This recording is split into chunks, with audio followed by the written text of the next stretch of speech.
Hello lads, in this video I will tell you all about pre-buffing in Pillars of Eternity to Deadfire. The right and full pre-buff can multiply the power of your characters, giving you tons of additional attributes, skills, stats and other strong advantages. I will start with the casual pre-buffs like rest bonuses, food bonuses, potions, and at the end of the video I will tell you about secret pre-buffs that not many players know about. All the types of pre-buffs I am going to tell you about stack with each other. Some of these pre-buffs can be used an infinity number of times, while others can only be used once or twice during your journey.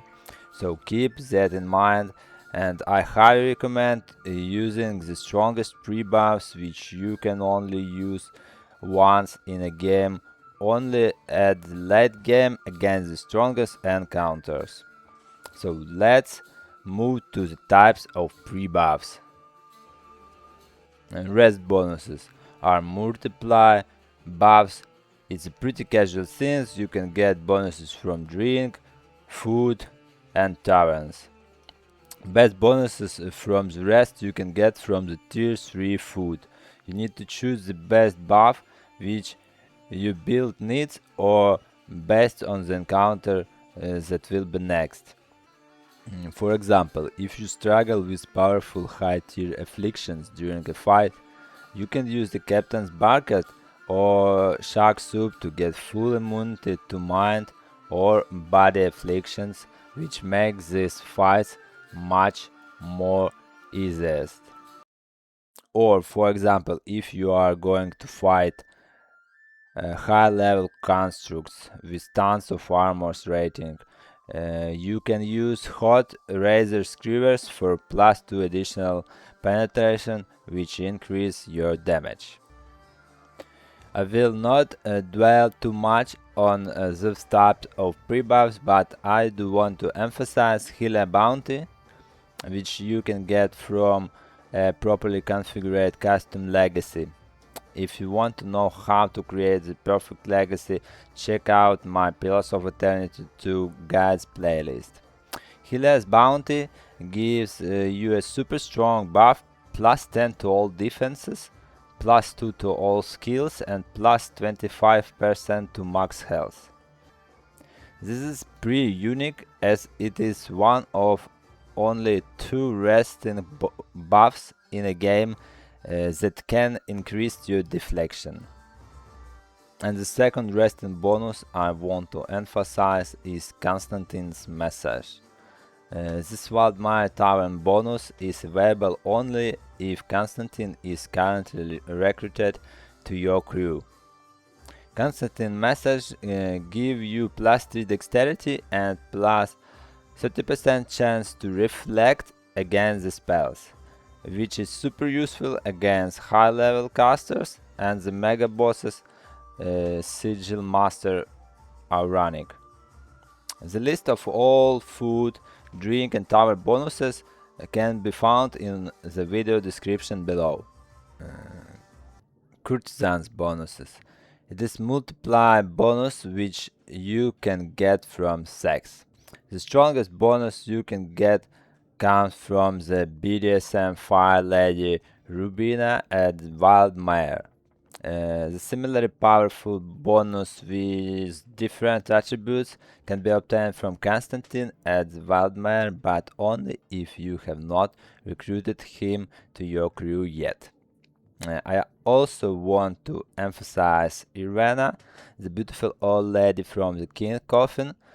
She gives you +1 bonus to all skills which stack with other skill buffs. This should be useful during the interactive scenes where you need to pass the high skill checks. The list of all courtesans and their bonuses can be found in the video description below. Let's go forward. Unguents and drugs. Unguents give you a +2 bonus to your skills, which would be useful for an Arcanist build or with unique items that increase your stats depending on your skill levels. For example, yep, we have Courtesans Buffs, which give you more deflection, improves with the athletic skill, yep, or Stalker's Patience, which increase your damage to flanking targets with your stealth skills, or the Cassita Similar Legacy, which increases also deflection with Intimidate skill. Yep. Drugs provide massive attributes, buffs, stat increases, and other unique combat effects. This console have a super long effect duration, which can be increased further by alchemy. The list of all drugs and their bonuses can be found in the video description below. Adratic Glow. It is multiply luminous bedroom buff, which gives you +1 max class resources and +1 max empower points. To get this buff, you need to talk with the bathhouse steward, pay him for a bath in the luminous bedroom waters.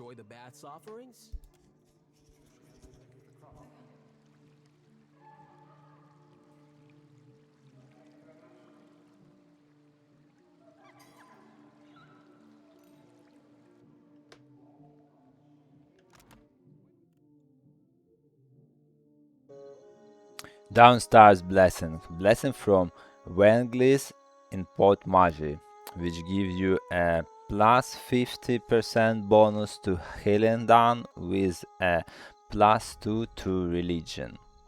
This is absolutely amazing, especially on characters as mine, which has tons of passive healing.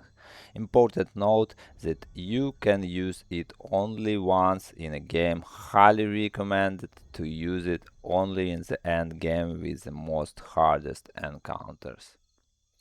The second important thing, if you lose the Ngati during your journey, yep, if she died, so you cannot get this buff, as you can see. Suffer and suffer and suffer and choke on the darkness. So keep it in mind also. Let's go forward. The Luminous Adra poison buff grants a buff that removes all injuries and provides a +2 bonus to all skills until the next rest. It is multiply buff and it is bonuses stuck with the other sources except for healing bounty. Small but very effective bonus for any build, especially for Arcanist.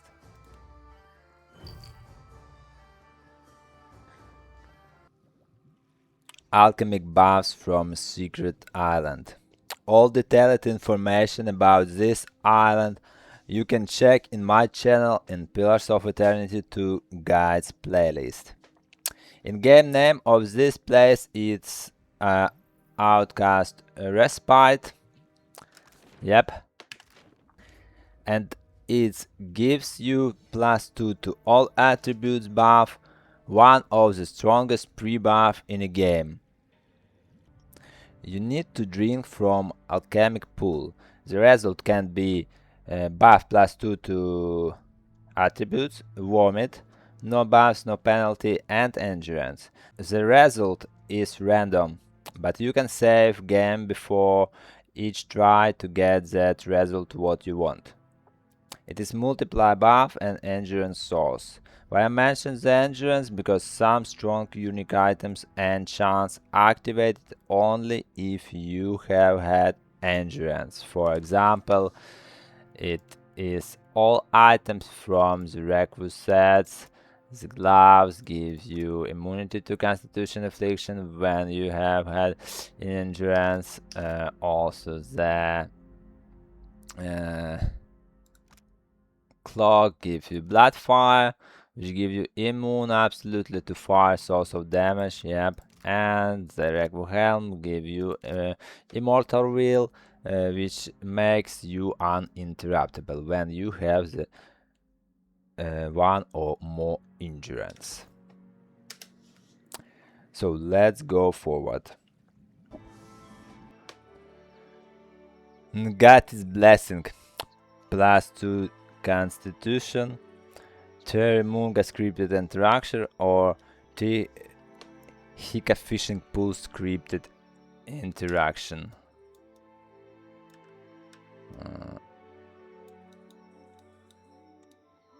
It should be somewhere. Yep, here. You can get buff from each interactive scene only once. You can pray to Riorimunga multiply time, but all next bonuses will be counted as rest and do not stack with previous rest bonuses. You need 8 religion and 8 diplomacy to get right answer during the interactive scene to get the blessing. You can respect your character before it. Respect do not wipe your pre-buffing, and after you get blessing, respect back to whatever you want. During the Tihika fishing pool scripted interaction, you need let the creature pass to get blessing. So I will show you the Riorimunga interactive scene. As you can see, 8 religion check,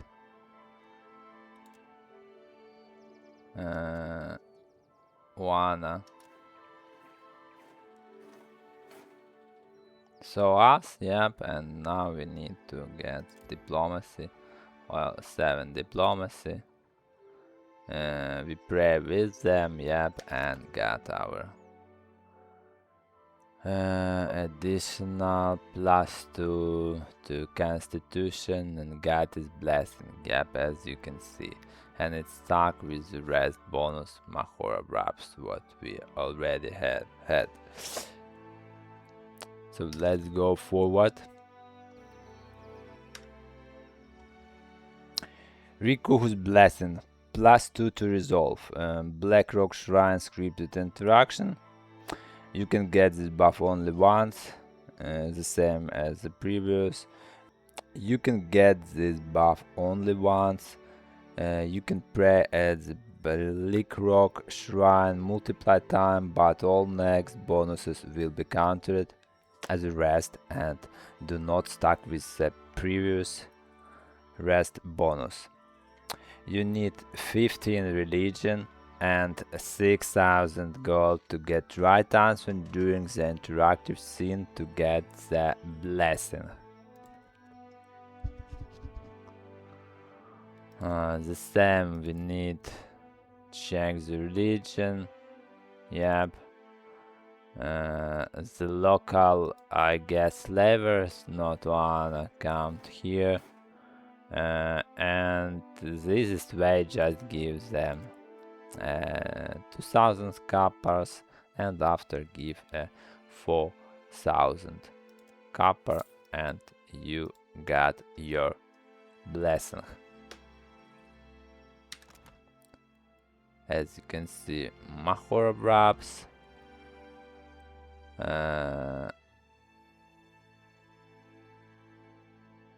and Rikuhu's blessing.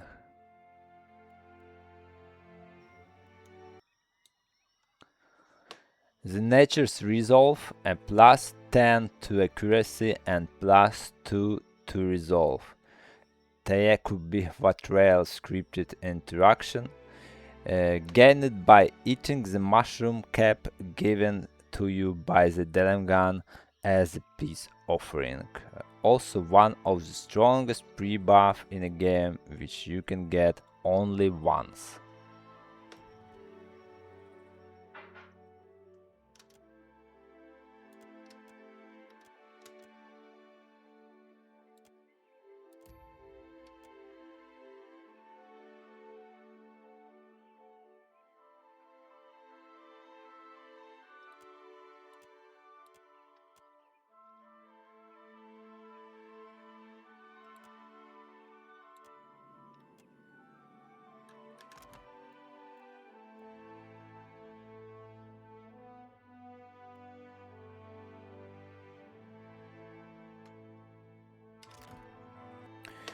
Magran's Blessing, +2 to burn armor rating, and applies strong buff upon being critically hit. He waits in Fire Quest, ally yourself with the Ratun instead of fighting them. And after you end he waits in a fire, you have got a blessing. This blessing you can get only once. Amira's Blessing, +2 to Dexterity, Burning House scripted event while in Neketaka. You need to choose the right answers to get the blessing. Not so much useful because you cannot control when you get this event. You can get this scene starting from level 7 only, and you can get this blessing only once in a game. The Kaul stance buff. It is buff from Eager Blade Unique stock, which gives you at the beginning of the battle random effect, +1 to armor rating, or +10% damage with melee attacks, or +8 deflection permanent until the fight ends. +8 deflection is insane buff. You can save the game before battle, starting the fight, and check what buff you get, and if it's not what are you looking for, you can reload the save and repeat. It is super useful on any character in a game because after the fight starts, you can just swap the weapon to your main and continue battle with additional bonus. Yep.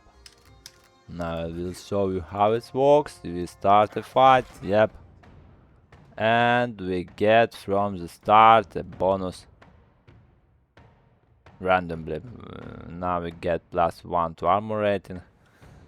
Not bad, but the best one is for sure is +8 to deflection. It's super strong. For example, the talent weapon and shield style, yep, give only +6 to deflection, and it gives +8. It's insanely strong and must have on any builds and characters. Yep, after the fight starts you can immediately swap to your weapon set, whatever you want, yep, and continue with additional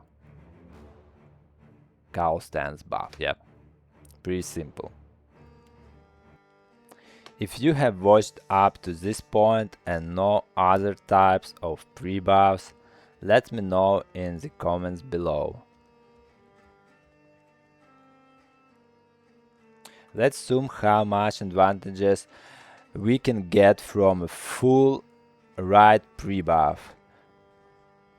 As you can see, it's absolutely another character, strong as fuck and ready for any challenges.